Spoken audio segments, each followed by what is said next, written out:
Another point which my sister raises is regarding wife beating. Now, beating is actually not a very nice word or a very proper word to describe that which is permissible in Islam. Because normally when one says wife beating or the word beating, you get the image of beating, but that is of course not allowed in Islam. The verse regarding this is in Surah Nisa verse 34, and it mentions the word beat. So when normally a non-Muslim, they read this verse, they're like, oh my God, Muslims beat the hell out of their wives. But that is of course not permissible in Islam. That's actually forbidden.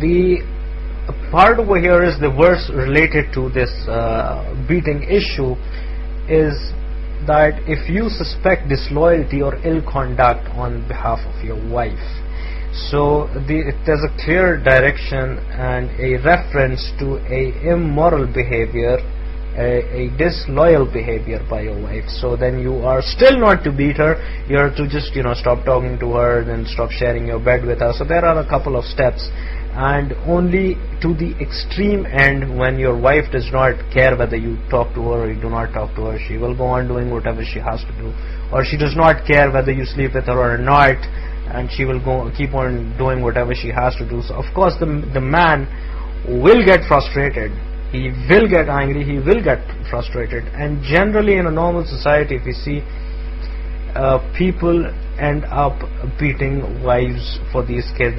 There's a lot of domestic abuse even in the West. I'm not saying that the East is all angel, but in the West it does happen because of these frustrations. Yet recognizing these frustrations, the Quran limits the husband to a beating which Prophet Muhammad has described and explained as Zarban Ghayra Mubarri. That means a tap which leaves no mark. So you cannot strike the wife as in to leave a mark or to bruise her. Further on, you cannot even strike on the face. Now these are hadiths by Prophet Muhammad. Prophet Muhammad has also taught us that do not beat the female slaves of Allah subhanahu wa ta'ala. In another hadith he has stated that how can you beat your wife like a stallion camel and then sleep with her at night? So these make it clear, these are hadiths that make it clear that you cannot beat as in really beat the hell out of your wife. That is not allowed. Basically it's the idea, because the frustration that can be caused in a man by the wife, by her actions, by her immorality and not willing to come to the right path and not being loyal again to the husband.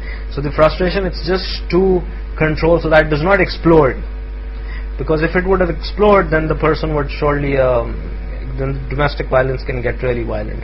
So therefore there is this level of permissibility for the person, for the husband to also take out his anger and his frustration, and as a last attempt to cause the wife to come to the right path. Of course, if she still does not come to the right path, the Quran still does not allow you to beat the hell out of her.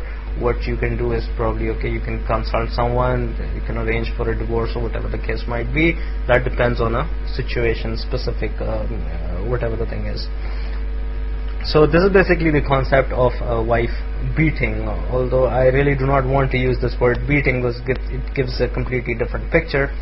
But right now, because the sister has come up and used that word, so I'm just using it for the ease of everyone understanding what we are trying to say.